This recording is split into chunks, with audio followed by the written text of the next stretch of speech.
اس کی بارگاہ سے جب تک بندہ مومن پورا رجوع نہیں کرتا، یہ عافیت اتنی اعلیٰ چیز ہے کہ نبی پاک علیہ السلام نے فرمایا آذان اور اقامت کے درمیان جو وقت ہوتا ہے اس میں دعائیں رد نہیں ہوتی. دعا مانگا کرو گے تمہاری اللہ اپنے فضل سے قبول کر لے گا. عرض کی یا رسول اللہ کیا مانگے؟ تو فرمایا عافیت مانگو رب سے.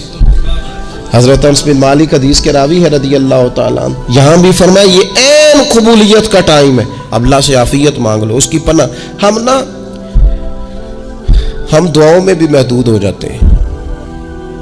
رب دا طالب کوئی نہ ملیا، جو ملیا طالب زردہ ہو. دعاؤں میں بھی حد بندی. بعض اوقات بچے بھی تربیت کرتے ہیں نا. ایک مولانا ہے، ان کا خیال ہے کہ انہوں نے مجھ سے کچھ پڑھا ہے تو کبھی کبھی استاد جی کہہ دیتے ہیں، بہت پرانی بات ہے، انہوں نے مجھے فون کیا کہ اگر آپ کبھی تشریف لائیں، تو میں نے کہا پتر دعا مانگ اللہ کو چھوٹی جی گڈی دے وے. تو اس بچے نے میری بڑی تربیت کی، کہنے لگا استاد جی اللہ کو لو منگنی ہے تو وڈی ساری منگو. آپ نے محدود کیوں کیا کہ بھئی یہ چھوٹی سی اللہ گاڑی کیوں اللہ چھوٹی دے؟ رب دے تو بڑی دے اور رحمت سے دے، اللہ سے مانگنی ہے نا جی. ہم تربیت نہیں لیتے. میں نے اس کا شکریہ ادا کیا، میں نے کہا بیٹے تو نے بڑی سونی بات کی، اللہ تجھے اس کا اجر عطا کرے، اللہ تجھے برکات عطا کرے. اگر آپ نے سیکھنا ہے تو پھر آپ سیکھ لیں گے، اور اگر نہیں سیکھنا تو پھر یہی کہنا ہے ساری عمر لنگ گئی بندہ کو نہیں ملیا، چونکہ مزاج نہیں ہے نا سیکھنے کا، اس لیے پھر ملا ہی کوئی نہیں. پھر ساری زندگی کو میسر ہی نہیں آیا، کسی نے نصیحت ہی نہیں کی، کوئی آنکھوں کو بھایا ہی نہیں. خود ہی بڑے سیانے تھے، خود ہی بہت بڑے تھے، اپنا قد ہی بڑا اونچا تھا، سب ٹھگنے چھوٹے اور کمزور اور بونے نظر آئے. نبی پاک علیہ الصلوۃ والسلام نے ایک شخص سے پوچھا کیا دعا مانگ رہے ہو؟ تو اس نے کہا یا رسول اللہ میں اللہ کی بارگاہ میں صبر کا سوال کر رہا ہوں. تو حضور فرمانے لگے صبر تو مصیبت پر ہوتا ہے. یا رسول اللہ پھر کیا مانگو؟ آپ ان جملوں اور لفظوں کی گہرائی کو سمجھیں. صبر کے لیے تو پہلے مصیبت آئے گی، پھر صبر آئے گا. تو یا رسول اللہ کیا مانگو؟ فرمایا تو رب سے عافیت مانگ. مانا کیا ہے؟ مصیبت آئے کیوں؟ اللہ تجھے اپنی حفاظت کے حصار میں لے لے. وہ وقت ہی کیوں آئے کہ جب تیری طبیعت الجھ جائے، جب تو پریشان ہو جائے، جب تو تو اللہ سے عافیت مانگنا. جب تو عافیت مانگے گا تو اگر کبھی مشکل آئے گی بھی نا تو خدا پھر اپنے فضل سے مشکل سے نکلنے میں رستہ بھی بڑی جلدی عطا فرمائے گا اور تیرے اوپر فضل فرمائے گا. اگر عافیت، یہ جو ہم نبی پاک کی امت ہے نا، تو یہ ہمارے گرد اللہ کے فضل اور اس کی رحمت کا حصار ہے. یہ حصار ہے ہمارے گرد. وہ درویش نے کہا تھا نا کہ کروں شکر کتنا اور کروں فخر کتنا کہ تیرے کرم نے مجھے فائز المرام کیا. دیکھو بنا کے سید عالم کا امتی مجھ کو گناہ سے پہلے ہی بخشش کا انتظام کیا. ابھی میں نے غلطی کی نہیں، لیکن مجھے حضور کا غلام بنا دیا، بخشش کا بندوبست پہلے ہو گیا. اپنے مالک سے بیمار بھی اس سے عافیت مانگے، مقروض بھی اس سے عافیت مانگے، بے اولاد بھی اس سے عافیت ہی مانگے، صاحب اولاد بھی اس سے عافیت ہی مانگے، جو دولت کے حصول کے رزق حلال کے خواہش مند ہے وہ بھی اس سے عافیت مانگے، اور جن کی جھولی اس نے بھر دی ہے وہ بھی اپنے رب سے عافیت ہی مانگے. مالک سے جب سوال کرے، ایک بزرگ تھے انہوں نے تو اپنی انگوٹھی میں لکھوا لیا تھا کہ یا اللہ مجھے عافیت عطا فرما. مگر جب بھی دیکھتا ہوں یاد آ جاتا ہے کہ اللہ سے عافیت مانگنی. اپنے مالک کی بارگاہ کے اندر دیکھو، میں نے دیکھا ہے وہ کسی نے کہا تھا کہ تیری خواہش ہے کہ وہ تیری آرزو کرے پوری، اور میری خواہش ہے کہ تیری آرزو بدل جائے. کچھ لوگ ایسی خواہشات بھی لے کے آتے ہیں کہ جو پوری نہ ہو تو بہتر ہوتا ہے. اس لیے آپ کو پتہ ہے موت مانگنا جائز نہیں دین میں. مصائب سے گھبرا کر، مشکلات سے گھبرا کر، زندگی کے مد و جزر سے پریشان ہو کر موت کا سوال کرنا جائز نہیں. کس طرح جائز ہے؟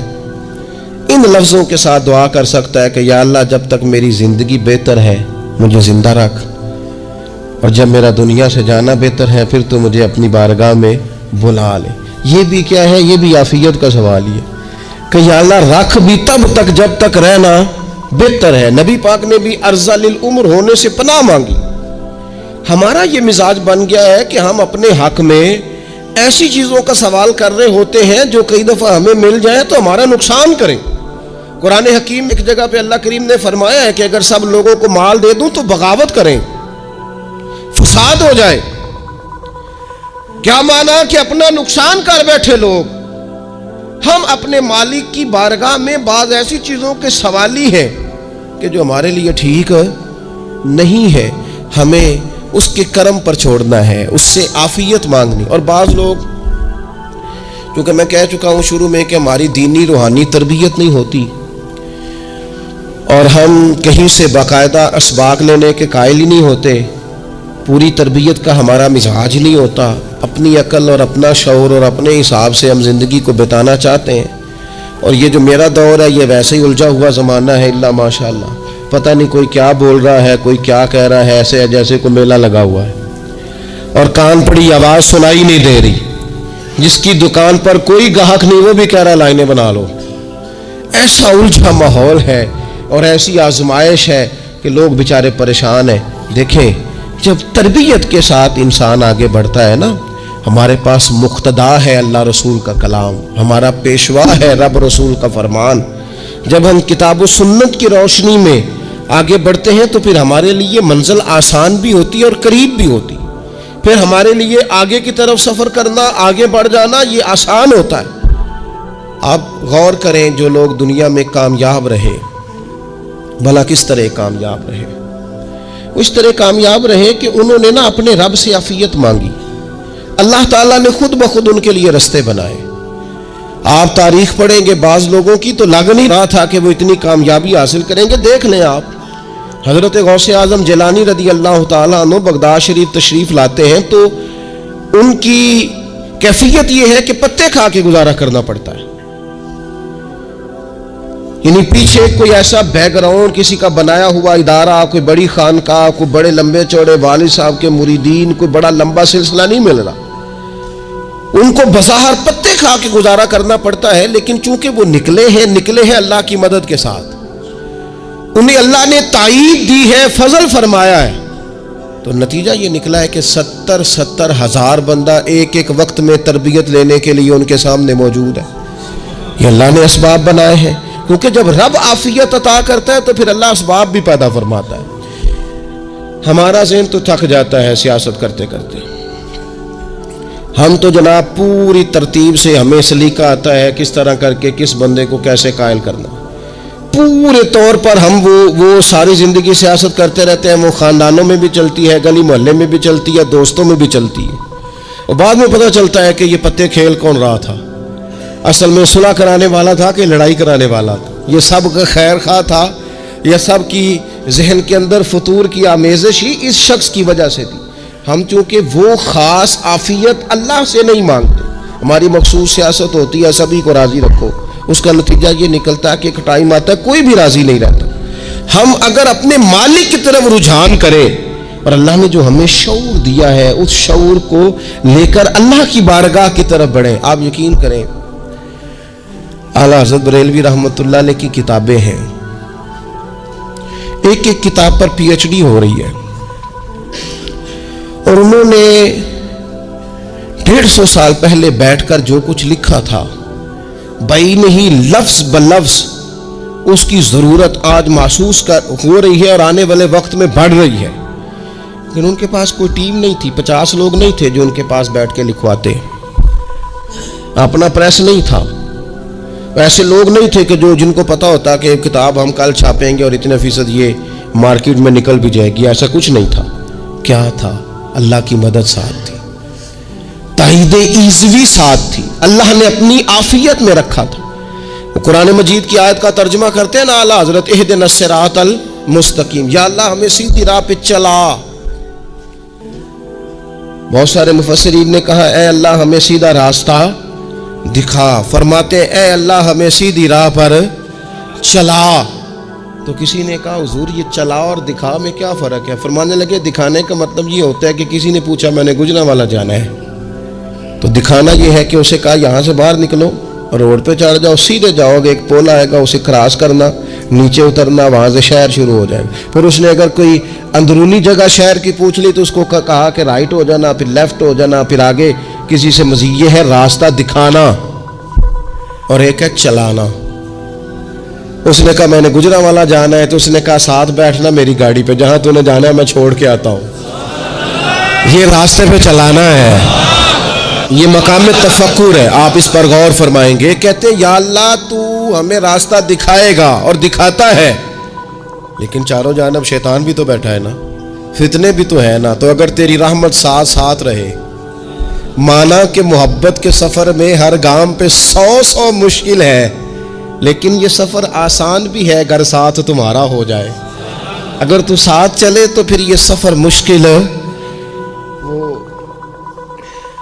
ہارون رشید نا اپنے محل کی چھت پہ ٹہل رہا تھا، سب سے اوپر والے چوارے پر، نیچے سے حضرت بہلول دانا گزر رہے تھے، اوپر اس کے ساتھ سپاہی بھی تھے، گن مین بھی تھے۔ اس نے کہا یہ بابا تو ذرا اوپر اٹھاؤ۔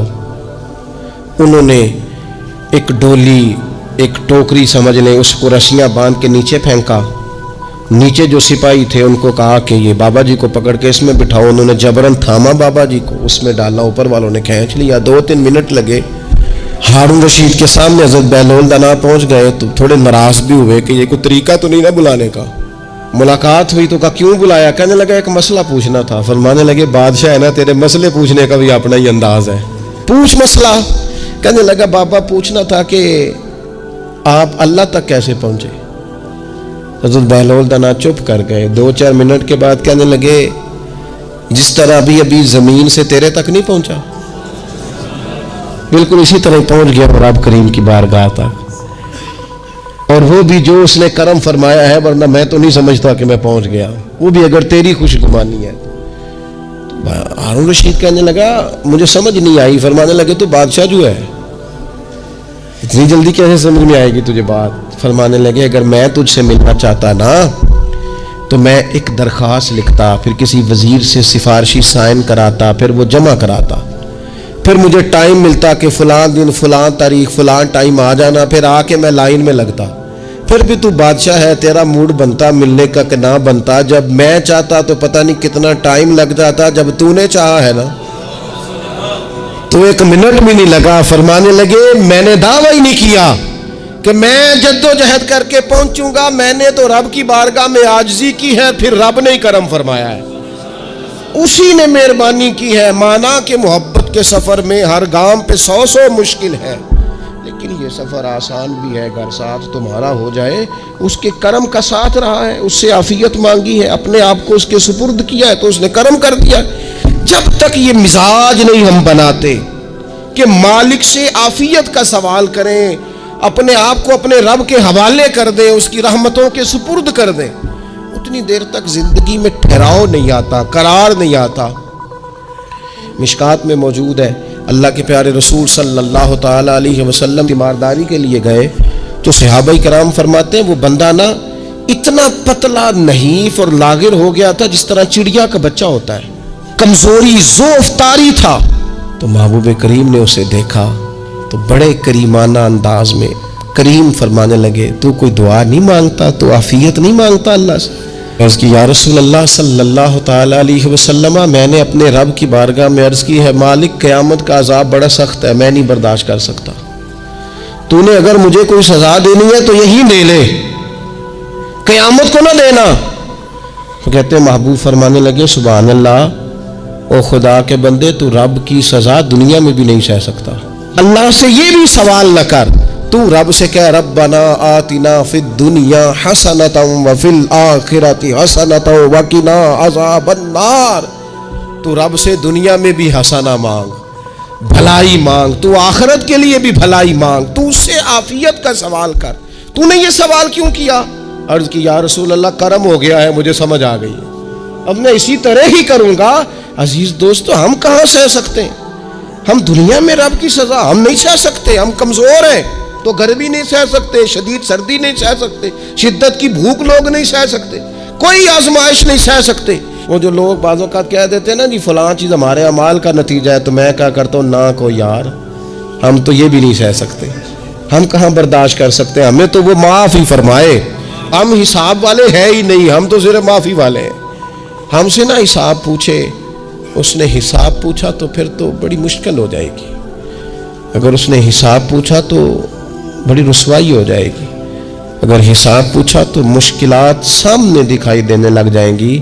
ہم سے تو وہ درگزر والا معاملہ کرے، ہم سے تو وہ کہے جا میں نے محبوب کے صدقے تجھے معاف کیا، جا تیرے لیے رحمت اور بخشش والا فیصلہ کیا۔ وہ کوئی سبب، اس کی رحمت کسی سبب کو دیکھ لے اور درگزر کر لے۔ تو آج کی پوری گفتگو میں آج آپ کو بڑی ذمہ داری سے یہ گزارش کر رہا ہوں، اللہ سے عافیت مانگے، ہر وقت عافیت مانگے۔ میری سالوں سے روٹین ہے، میں دعا مانگتا ہوں، اللہم انا نسألک العفو والعافیت فی الدین والدنیا والآخرہ۔ اور یہ خاموش تبلیغ ہوتی رہی، میں مانگتا رہا، کئی بچوں کو ویسے یاد ہو گئی، اس کو یاد کر لیں، اللہ سے عافیت مانگے، دین میں، دنیا میں، آخرت میں، اس کو اپنا مزاج بنائیں۔ اللہ تبارک و تعالی ہم سب کو عافیت نصیب فرمائے۔ آخر دعوانا الحمد۔